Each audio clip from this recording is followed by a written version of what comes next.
Il complesso di Santa Cristina, inquadrabile per frequentazione tra XVII secolo a.C. e l'età medievale, si sviluppa su un'ampia porzione di terreno di circa 1 ettaro, separata in due settori dalla cumbessira di Santa Cristina.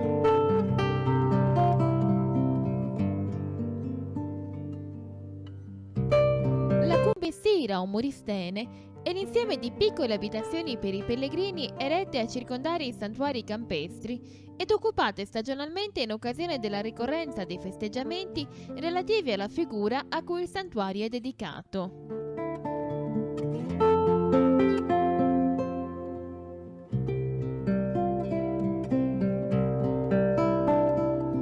Il complesso preistorico di Santa Cristina si divide in due settori, uno a settentrione e l'altro a meridione, ma verosimilmente nell'antichità dovevano essere due quartieri, quello funerario e quello cultuale, di un unico insediamento molto più vasto dell'attuale residuo.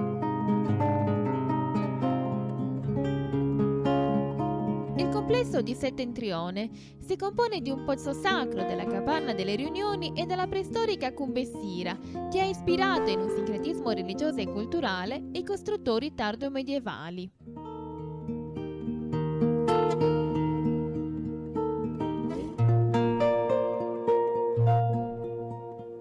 Analizzando i monumenti, osserviamo che il pozzo sacro, conosciuto sin dai primissimi anni dell'Ottocento, ma scavato solamente dagli anni 50 agli anni 70 del Novecento, viene reso in concisotomi di basalto bolloso.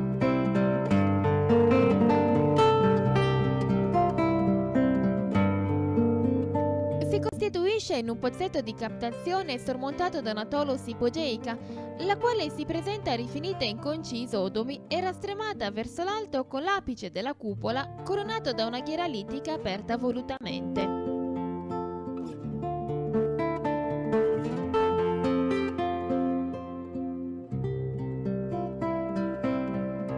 Si accede al pozzo vero e proprio attraverso una scalinata di pianta triangolare, frutto delle moderne ristrutturazioni e non corrispondente all'originale, che conduce ad un ingresso di luce trapezoidale sormontato da una serie di architravi sovrapposti a gradinata rovesciata.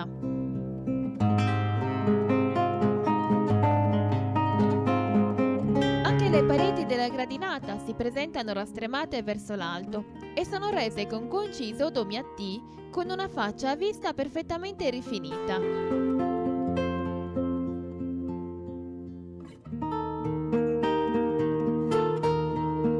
I contorni del pozzo sono rimarcati da una forma tondeggiante posta sopra la tolos, caratterizzata dalla presenza di un sedile e dall'antis parallelo alla scalinata.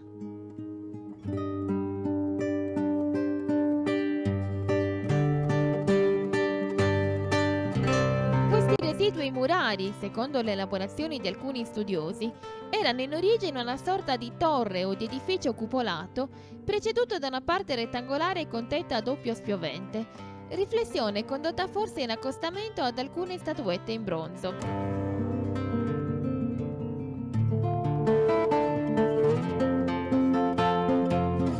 In prossimità del pozzo si incontra la capanna delle riunioni, resa in basalto e marginata da un sedile, oltre che pavimentata da grandi pietroni.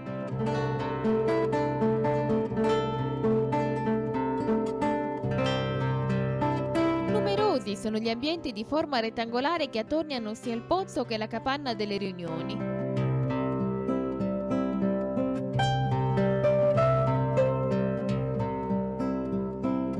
L'altra porzione dell'area archeologica visitabile è composta da un nuraghe monotorre e da un insieme di sepolture di svariate epoche sovrapposte e accostate.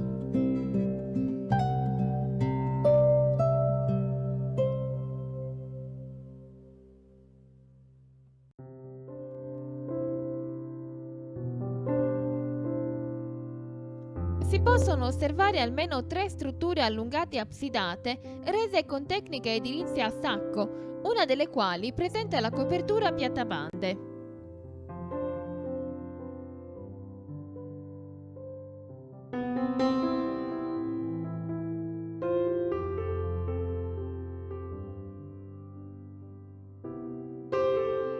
Anche in questo caso, lungo il corridoio di taglio trapezoidale di una delle due, si possono osservare, oltre a segni di vandalismo moderno, forme grafiche riconducibili alla scrittura dei popoli del mare.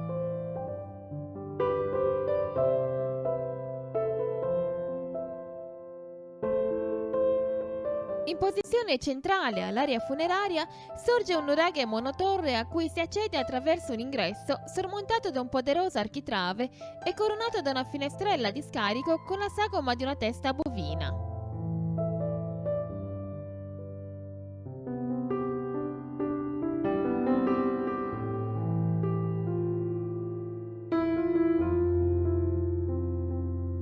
Lungo il corridoio che conduce alla sala ancora voltata a tolos e marginata da 3 grandi nicchie, si apre a sinistra una rampa di scale che sale in senso orario al secondo livello.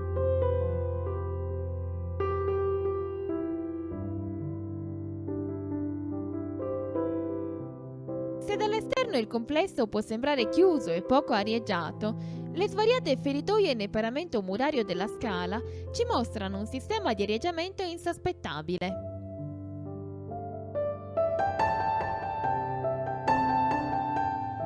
Il secondo livello del nuraghe mostra un ambiente irregolare quasi diviso in due da un tramezzo, ma non dà segni di eventuali piani superiori.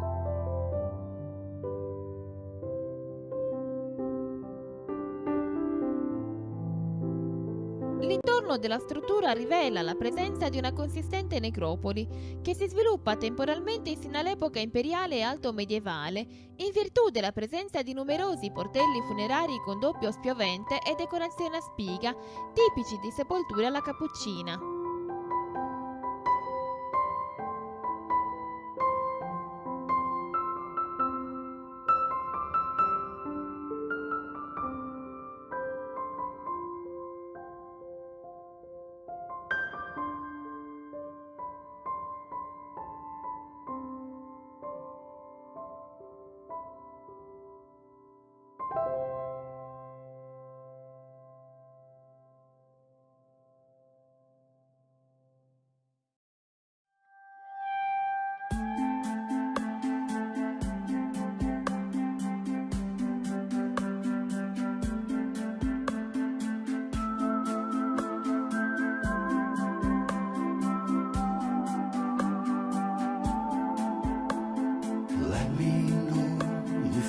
Yourself in a space, a storm you cannot escape. Let me know you're forever lost in a endless cycle flying slow.